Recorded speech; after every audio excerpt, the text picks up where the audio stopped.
సరే ఓకేనా? మీడియా మిత్రులకు ముందుగా నమస్కారాలు. చంద్రబాబు నాయుడు గారి యొక్క సింగపూర్ పర్యటన దోపిడీల కోసమే. ఏదైతే ఆంధ్రప్రదేశ్ రాష్ట్రంలో 14 నుంచి 19 దాకా అధికారంలో ఉన్నప్పుడు, లేదా 24 నుంచి ఇప్పటి వరకు అధికారంలో ఉంటున్నప్పుడు చంద్రబాబు నాయుడు గారు ప్రత్యేకంగా భూముల కేటాయింపులో, భూముల దోపిడీలో అందవేసిన చెయ్యి. సింగపూర్ వెళ్ళి పెట్టుబడులు తీసుకొస్తానని వెళ్ళాడు, కానీ వాస్తవానికి పెట్టుబడులు తీసుకురావడం కంటే చంద్రబాబు నాయుడు గారు ఏదైతే అడ్డగోలుగా అవినీతిగా సంపాదించినటువంటి సొమ్ము పెట్టుబడులు పెట్టడానికి సింగపూర్ వెళ్ళాడు తప్పితే పెట్టుబడులు తీసుకురావడానికి కాదు అనేటువంటి మాట నేను ఖచ్చితంగా చెప్పదలుచుకున్నాను. మనం ఒకసారి గతంలో కానీ పరిశీలిస్తే 14 నుంచి 19 దాకా అధికారంలో ఉన్నప్పుడు 33,000 ఎకరాలు రైతుల దగ్గర తీసుకొని, అదేవిధంగా తిరిగి 45,000 ఎకరాలు కావాలని ల్యాండ్ పూలింగ్కి వెళ్లేందుకు ఇప్పుడు కూడా సిద్ధమైనటువంటి పరిస్థితులు ఒకసారి గమనిస్తే, ఆయన అడ్డగోలుగా భూ కేటాయింపులు చేయడం, ఆయన అనుయాయులకు, అనుచరులకు, పార్టీ నాయకులకు మేలు చేసేందుకే ఈ భూ కేటాయింపులు అనేటువంటిది చేస్తున్నాడు అనేటువంటిది స్పష్టంగా కనపడతా ఉంది. చంద్రబాబు నాయుడు గారు అధికారంలో ఉన్న సమయంలో 14 నుంచి 19 మధ్య, లేదా 24 నుంచి ఇప్పుడు మధ్య కూడా, లేదా గత 5 సంవత్సరాలు ఒక్కసారిగా తీసుకుంటే భూ కేటాయింపులు ఏదైతే చేశారో ఆ భూ కేటాయింపులో ఒక్కరు కూడా ఒక కంపెనీ పెట్టినటువంటి పరిస్థితులు లేదు, ఒక్కళ్ళు కూడా ఒక పైసా పెట్టినటువంటి పరిస్థితులు లేవు. కేవలం వారు అవినీతికి పాల్పడడానికి భూ కేటాయింపులు చేశారు అనేటువంటి స్పష్టమవుతుంది. ఎందుకంటే ఒక్క ఇటుక కూడా పెట్టకుండా వందలాది ఎకరాలు, వేలాది ఎకరాలు అమరావతి ప్రాంతంలో కేటాయింపులు చేయడం జరిగింది. అదేవిధంగా అమరావతి నిర్మాణానికని కూడా కేటాయింపులు చేసుకొని ఎలాంటి నిర్మాణాలు, శాశ్వత నిర్మాణాలు చేపట్టకుండానే గతంలో దిగిపోయారు. ఇప్పుడు కూడా సంవత్సరం దాటిపోయింది, ఈ రోజుకు కూడా ఎలాంటి పురోగతి లేకపోగా 3 పంటలు పండేటువంటి భూముల్ని బీడు భూములుగా చేసినటువంటి చరిత్ర చంద్రబాబు నాయుడు గారిది. అమరావతి ప్రాంతంలో తిరిగి ఇప్పుడు 45,000 ఎకరాలు కావాలని ప్రజల వెంట, రైతుల వెంట పడుతూ ఉంటే వాళ్ళు గగ్గోలమంటూ వాళ్ళు వ్యతిరేకిస్తూ ఉన్నారు. రైతాంగం గతంలో ఇచ్చిన దానికే ఇంతవరకు అంతులేదు, ఎలాంటి నిర్మాణాలు చేపట్టలేదు, తిరిగి ఇప్పుడు 45,000 ఎకరాలు అడుగుతున్నారు, అవి ఇవ్వడానికి మేము సిద్ధంగా లేము అని వాళ్ళు మరి వ్యతిరేకిస్తున్నటువంటి పరిస్థితులు రాజధాని ప్రాంతంలో చూస్తూ ఉన్నాం. అది అలా ఉంటే మరి చంద్రబాబు నాయుడు గారు ఒక నయా దందాకి తెరలేపారు. విశాఖపట్నంలో ఏదైతే విలువైనటువంటి భూములు విశాఖపట్నంలో బీచ్ రోడ్డు అంటే హార్బర్ పార్కులో అత్యంత విలువైనటువంటి మరి ఆ భూములు ఉన్నటువంటి ప్రాంతంలో 95 ఏళ్ల లీజుపై 13.74 ఎకరాలు ఇచ్చారు అక్కడ లూలు కంపెనీకి. అది చూస్తే ఆ భూమి విలువ చూస్తే మరి 679.50 కోట్ల రూపాయలు ఉన్నటువంటి భూమి అది. మళ్ళీ అందులో స్పెషల్ కేటగిరీ కింద 3 ఏళ్ళు లీజు రద్దు. ఇది చూడండి ఆయన చేస్తున్నటువంటి నిర్వాకం. 3 ఏళ్ళు లీజు రద్దుతోటి ఆయన ఇస్తూ ఉన్నాడంటే మరి ఇక అందులో ఏ విధంగా అవినీతికి పాల్పడ్డారో, ఏ విధమైనటువంటి కేటాయింపులో మనం ఒకసారి అర్థం చేసుకోవచ్చు. ఇంకా అది అలా ఉంటే విజయవాడ విద్యాధరపురం 4.15 ఎకరాలు ఎలాంటిది? అది ఆర్టీసీ కాంప్లెక్స్ ఉన్నటువంటిది.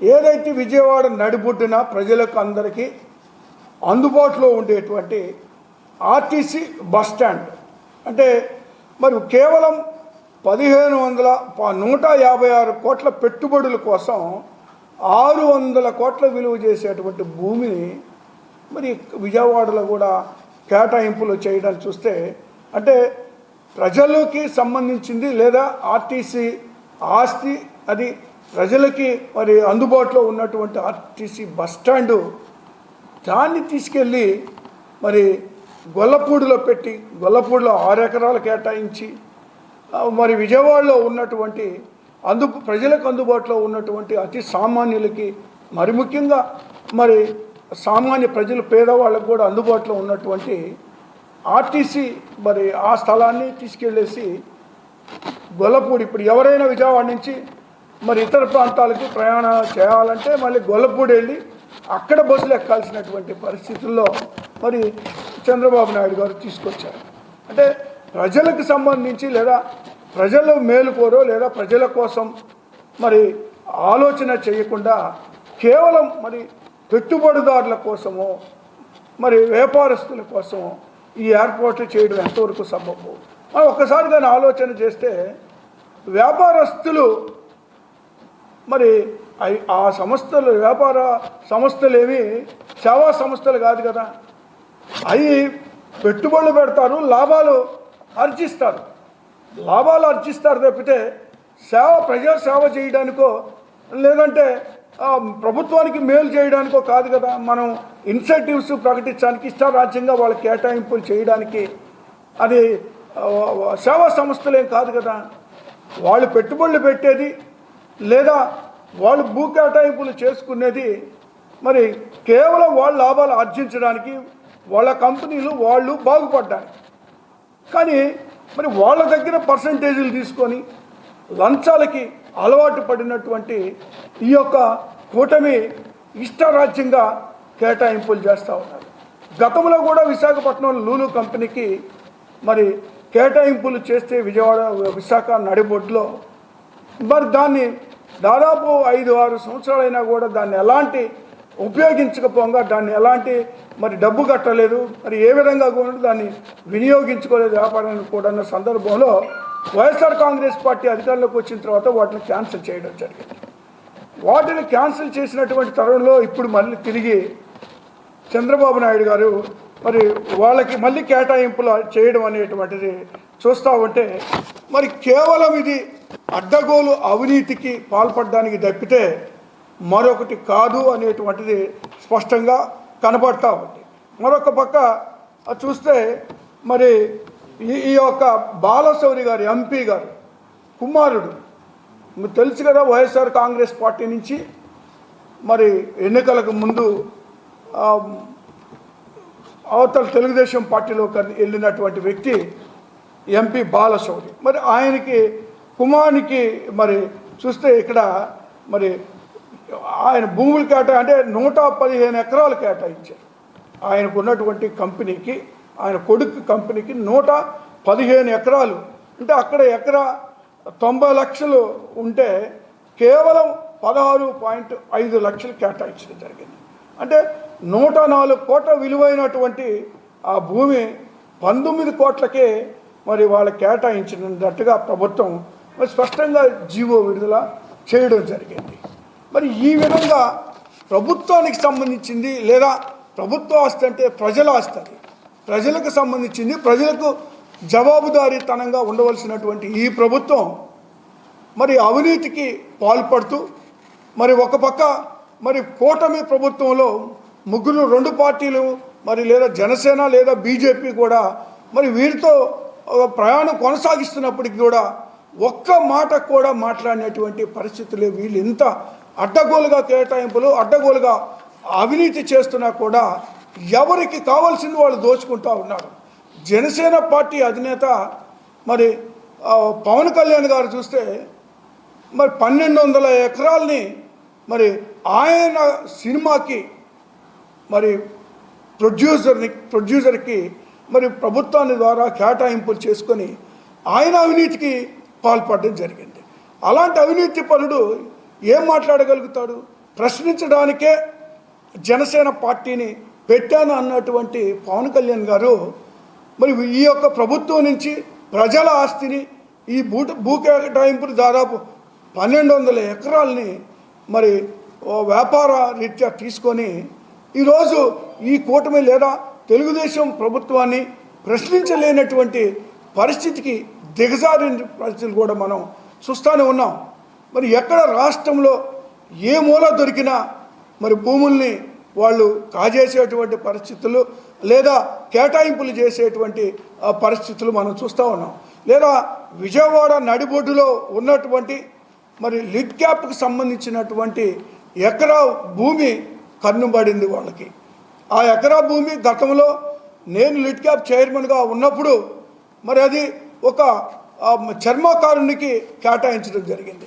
ఎవరైతే మరి ఈ చెప్పులు సంబంధించిన వ్యాపారం, తోలు వ్యాపారం చేసుకుంటున్నారో అతనికి మరి బోర్డులో పెట్టి మరి బోర్డులో శాంక్షన్ చేసి మరి అతనికి ఇవ్వడం జరిగింది. ఒక మాదిగ సామాజిక వర్గానికి చెందినటువంటి వ్యక్తి.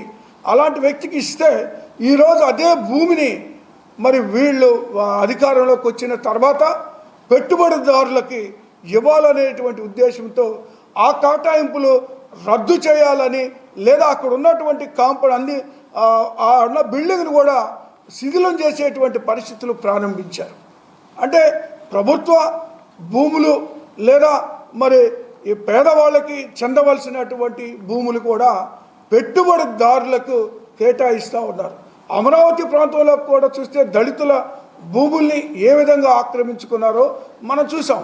అమరావతి ప్రాంతంలో కూడా మరి దళితులకు ఉన్నటువంటి అసైన్మెంట్ భూముల్ని పెట్టుబడిదారులు లేదా మంత్రి నారాయణ లాంటి వాళ్ళు లేదా మంత్రులు, ఇతర మంత్రులు పయ్యావులు, కేశవ లాంటి వాళ్ళు మరొక అనేక మంది మంత్రులు మరి అక్కడ భూములు మరి దళితుల దగ్గర అసైన్మెంట్ భూములు తక్కువ ధర కొని మరి అదే మరి సిఆర్డీఏ పరిధిలోకి తెచ్చుకొని ప్రభుత్వానికి మరి ఏది ఈ యొక్క సెక్రటేరియట్ చుట్టుపక్కల ప్రాంతాల్లోనూ వీళ్ళు కొనడం జరిగింది. కొనడము మళ్ళీ ప్రభుత్వానికి ఎక్కువ ధరకు దాన్ని అమ్మడం కూడా జరిగింది గతంలో. అలాంటి పరిస్థితుల నుంచి మరి ఈ యొక్క భూముల్ని రక్షించాల్సినటువంటి పరిస్థితుల్లోనే దీని కొరకు ఒక పెద్ద ఉద్యమాన్ని కూడా చేపట్టాల్సిన పరిస్థితులు కనపడతా ఉన్నాయి. లేకపోతే ప్రతి సామాన్లు ఈవెన్ ఒంగోలులో కూడా ఇటీవల కాలంలో చూసాం భూములు ఏ విధంగా ఆక్రమిస్తూ ఉన్నారో.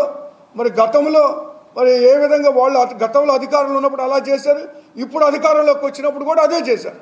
రాష్ట్రం మొత్తం ఏ ప్రాంతానికి వెళ్ళినా కూడా మరి భూ కేటాయింపులు చేయడం లేదా గనులు కేటాయింపులు కానివ్వండి, వాళ్ళు ఇష్టారాజ్యంగా ఇసుక దోపిడీలు కానివ్వండి, ఇష్టారాజ్యంగా మరి ఈ యొక్క దోపిడీ కార్యక్రమాలు చేస్తూ కోట్ల కొల్లగొడుతున్నటువంటి పరిస్థితులు ఉన్నాయి.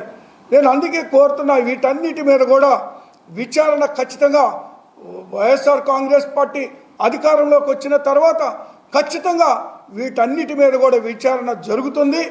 ఎవరైతే ఈ దోపిడీలకు, అక్రమాలకు, అన్యాయాలకు పాల్పడ్డారో ఏ ఒక్కరిని కూడా వదిలిపెట్టేటువంటి పరిస్థితి లేదు. చట్టం ముందు ఖచ్చితంగా నిలబెడతాం. ప్రతి ఒక్క సెంటు భూమి కూడా ప్రజలకు చెందింది, ప్రభుత్వానికి చెందింది. ఖచ్చితంగా చట్ట ప్రకారం వాళ్ళ మీద చర్యలు తీసుకొని వాటిని వెనక్కి తీసుకునేటువంటి ప్రయత్నం చేస్తామని సందర్భంగా తెలియజేస్తాం.